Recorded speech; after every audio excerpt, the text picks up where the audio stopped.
शुरू करें। मित्रों, आप सभी ने एक कहावत सुनी होगी कि success has many fathers and the failure is orphan. यानी सफलता के कई मालिक होते हैं और असफलता अनाथ होती है। परंतु भ्रष्टाचार के जो नए नए स्वरूप उभर कर सामने आ रहे हैं छत्तीसगढ़ के हालिया प्रकरण में, तो ऐसा प्रतीत होता है कि corruption has many father but the money is orphan. अर्थात भ्रष्टाचार के नित नए अलंबरदार उभर रहे हैं, मगर वो जो पैसा है वो अनाथ है, उसको कोई क्लेम नहीं कर रहा है। और इसी सिलसिले में आज मीडिया में आप सब ने यह रिपोर्ट देखी होगी कि एक व्यक्ति जिसने दुबई में बैठ के यह दावा किया है, मैंने क्यों कहा कि कई नाथ उत्पन्न हो गए हैं, अब एक नया नाथ उत्पन्न हुआ है जिसने कहा है कि उस बेटिंग ऐप का मालिक तो मैं हूं। और इसी के साथ साथ उसने छत्तीसगढ़ के मुख्यमंत्री श्री भूपेश बघेल जी, उनके सहयोगियों के बारे में स्पष्ट रूप से अमाउंट कोट करते हुए पैसा देने की बात कही है। यानी एक के बाद एक नए खुलासे आ रहे हैं। इसे देख के कभी कभी मन में विचार उत्पन्न होता है, कुछ लोग ऐसे होते हैं कि अपनी फील्ड में इतने माहिर होते हैं कि उनका रिकॉर्ड वही तोड़ सकते हैं, कोई दूसरा नहीं तोड़ सकता। तो कांग्रेस पार्टी आज यह प्रमाण दे रही है कि भ्रष्टाचार के मामले में नए तरीके इजाद करने हो या नए आयाम खड़े करने हो, उनकी बराबरी कोई नहीं कर सकता। उन्होंने ही अपना प्रीवियस रिकॉर्ड ध्वस्त करते हुए, पूर्व कीर्तिमान को ध्वस्त करते हुए अब जुए में भ्रष्टाचार का एक नया कीर्तिमान दिखा दिया है। और जो तरीके सामने आए हैं कि किस प्रकार से खाड़ी के देशों में पैसा जा रहा है और उसके बाद आ रहा है, और प्राइवेट बेटिंग ऐप में भी उन्होंने क्या शानदार तरीके से बुद्धि लगाई और कैसे भ्रष्टाचार किया जा सकता है, इसकी जुगत भिड़ाई। मुझे लगता है कि अब जो नए खुलासे हो रहे हैं, तो ये कहा जाए तो अतिशयोक्ति ना होगी, इसको शब्दशः न लिया जाए, मैं प्रतीक में कह रहा हूं, शायद जिस ढंग से नित नए तरीके भ्रष्टाचार और ठगी के कांग्रेस पार्टी इजाद कर रही है, छत्तीसगढ़ की सरकार ने उसमें एक नया डायमेंशन ऐड किया है। शायद नटवर लाल और चार्ल्स शोभराज जैसे कुख्यात अंतरराष्ट्रीय ठगों के शातिर तरीकों को भी मात देती हुई दिखाई पड़ रही है। जन कल्याण की जगह जुए पे सारा ध्यान दिया और 7 समंदर पार उस जुए का सामान पहुंचा दिया। जिस ढंग की बातें एक व्यक्ति शुभम सोनी ने मीडिया में बोली हैं, मुझे लगता है, मैंने क्यों कहा कि ऐसे ऐसे नए डायमेंशन। छत्तीसगढ़ की सरकार, हम लोग बचपन से सुनते आ रहे हैं कि एक सरकार थी जिसने चारा में घोटाला किया था, इन्होंने गोबर में घोटाला किया। अब आप सोचिए, गाय के गोबर में घोटाले से लेके इंटरनेट के आधुनिक बेटिंग ऐप तक इतना विविधतापूर्ण भ्रष्टाचार आपको भारत की राजनीति में देखने को नहीं मिलेगा। We will not be able to witness such a diversified level of corruption with the Chhattisgarh government had said. और छत्तीसगढ़ के गांवों से लेके खाड़ी के देशों तक इतना बड़ा ज्योग्राफिकल स्पैन एक छोटे से राज्य में भ्रष्टाचार का आपको देखने को नहीं मिलेगा। इसलिए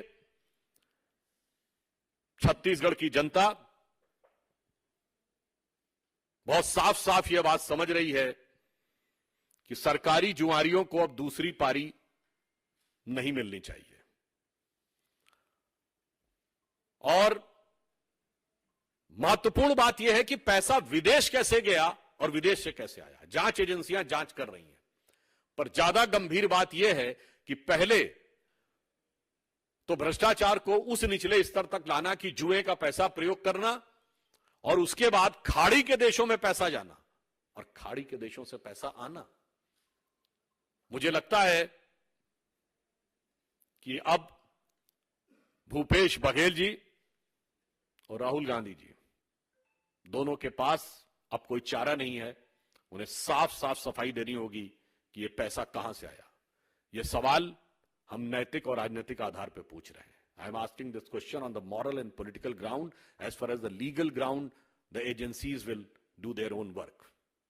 कानूनी दृष्टि से एजेंसियां काम करेंगी, परंतु आज उनके ऊपर यह बाध्यता है कि वो नैतिक और राजनीतिक उत्तर दें। It is incumbent on their part two reply on the political and moral aspect of this. बल्कि मैं ये कह सकता हूं कि राहुल गांधी जी की जो मोहब्बत की दुकान है, इसमें ये इंपोर्टेड भ्रष्टाचार का सामान है, और वो भी ड्यूटी फ्री। तो मुझे लगता है कि कांग्रेस पार्टी को इस बात का साफ जवाब देना चाहिए कि उनके इस भ्रष्टाचार का खाड़ी के देशों से क्या कनेक्शन है। मेरा सीधा सवाल कांग्रेस पार्टी से यह है कि जो कुछ यह खुलासा हो रहा है और विदेश में बैठा एक व्यक्ति कर रहा है, तो विदेश और खाड़ी के देशों के साथ उनका इस पैसे के लेन देन से क्या लेना देना है, यह उन्हें साफ साफ स्पष्ट करना चाहिए। धन्यवाद।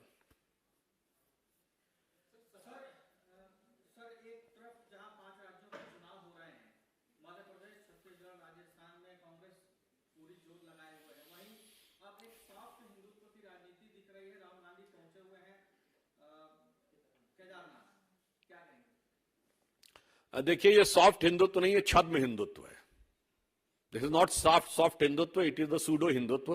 Because every time whenever election takes place आपको ये दिखते हैं। और दूसरी तरफ जस्ट टू थिंग्स, इन्हीं के दक्षिण भारत के सबसे बड़े एलआई कॉन्फ्रेंस करते हैं, बयान नहीं देते हैं, कॉन्फ्रेंस करते हैं इरेडिकेशन ऑफ सनातन धर्म, यानी सनातन धर्म का समूल नाश। और विदेश में बैठ के राहुल गांधी जी का बयान याद है, Muslim League is absolutely secular, I am having no problem about it. उनसे पूछिए Muslim League is secular and what is your views on BJP. तो ये जो दोहरा तरीका है। राम मंदिर को लेकर उनकी पार्टी मध्य प्रदेश में चुनाव आयोग जाती है, और अगर आप सोचें कि उसके बाद आप केदारनाथ में जाकर देश की जनता को भरमा लेंगे, तो इस देश की जनता ने पंचतंत्र की कहानियों में भगत और बगुला भगत दोनों की कहानी पढ़ी है, और उसमें अंतर करने की वो क्षमता रखती है।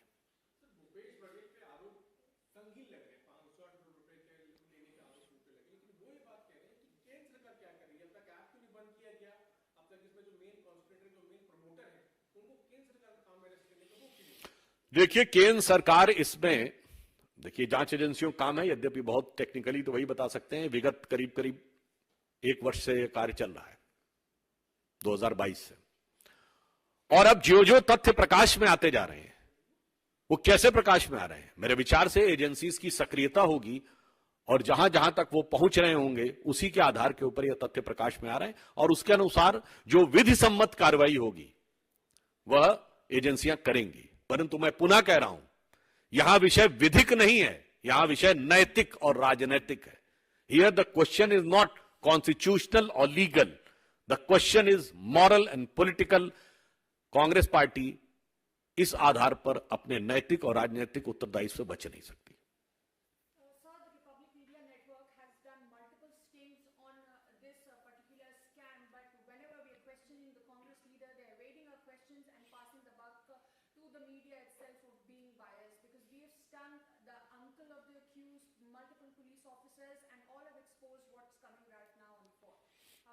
नए रिपब्लिकन मीडिया ने भी इस विषय में और कई विषयों के ऊपर कई अच्छे और प्रभावी खुलासे किए। बट कांग्रेस पार्टी की तो ये टेंडेंसी है, ये आज की बात थोड़ी है, हमेशा से। मैं उस पुराने विस्तार में नहीं जाना चाहता। सवाल इस बात का है कि उन्हें मीडिया को जवाब देना चाहिए। मैदान छोड़कर भागने से, जवाब देकर बचने से, कि शुतुरमुर्गी तरीके से आप हकीकत से बच नहीं सकते। और जी,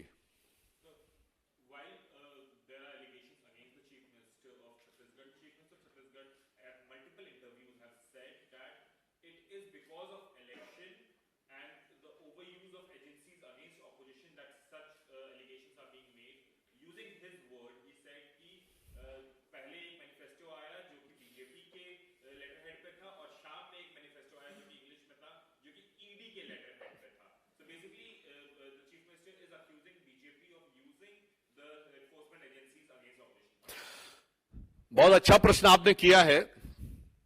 अब मैं इसका उत्तर संक्षेप में केवल 3 बिंदुओं में दे देता हूं। कांग्रेस का यह आरोप है कि चुनाव के कारण यह हो रहा है। हम 2023 में बैठे हैं। कांग्रेस 1990 के बाद से कोई 2-3 वर्ष बता दे जब उनके किसी भी नेता के ने भ्रष्टाचार के आरोप में जांच एजेंसी या कचहरी के चक्कर न काटे हों। 30 साल के 1993 टू 2023। राजीव गांधी जी के जमाने में बोफोर्स पे लग गया था, अलग बात है। नरसिम्हा राव जी के जमाने में 1994 झारखंड मुक्ति मोर्चा ब्राइबरी केस, मोदी जी थे, अमित शाह जी थे। क्या ये कोर्ट से प्रूवन केस की बात कर रहा हूं। फिर नरसिम्हा राव जी को प्रधानमंत्री पद से हटने के बाद कचहरी में खड़ा होना पड़ा। मनमोहन सिंह जी के तो कितने सारे केस।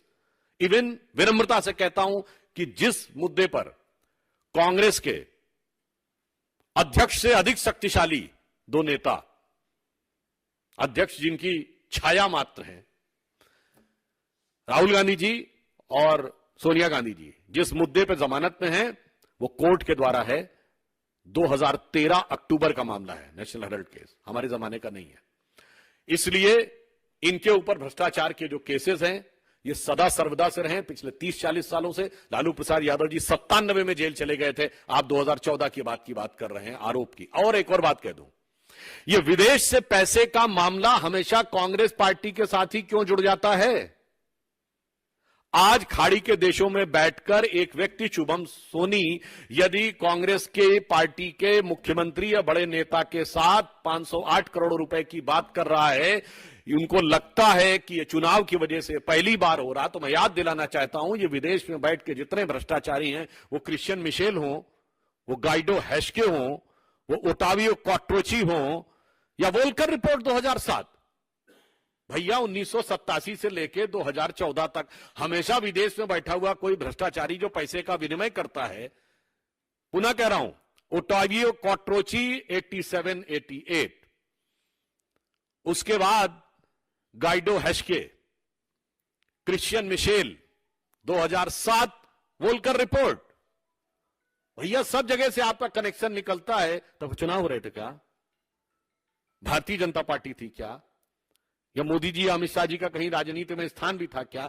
इसलिए मैं पुनः कह रहा हूं, इन बातों को कहकर कांग्रेस अपने काले अतीत और भ्रष्टाचारी वर्तमान से बच नहीं सकती। धन्यवाद।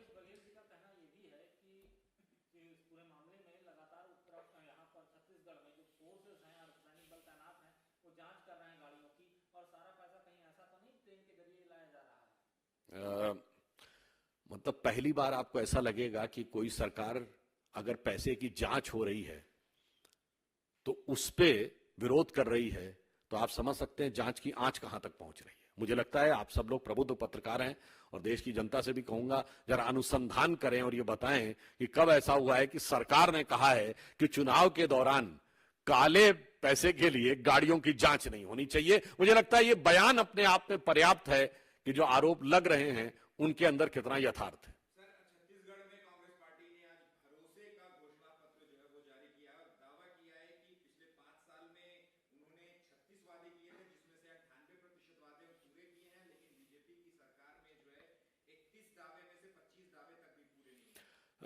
देखिए, भरोसे की जहां तक बात की जाए तो भरोसे का तो सारा गुड़ गोबर उन्होंने पहले ही कर दिया था।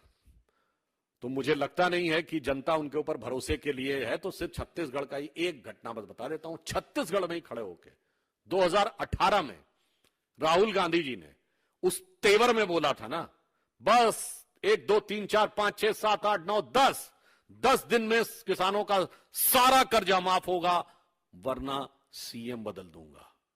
याद है आपको? आज 5 साल हो गए हैं, किसान परेशान और हैरान है और सीएम को लेकर मचा हुआ छत्तीसगढ़ में घमासान है। और मुझे लगता है राहुल गांधी जी की क्षमता ऑब्लिक हैसियत से बाहर है। बदलना तो छोड़िए, समझाना भी।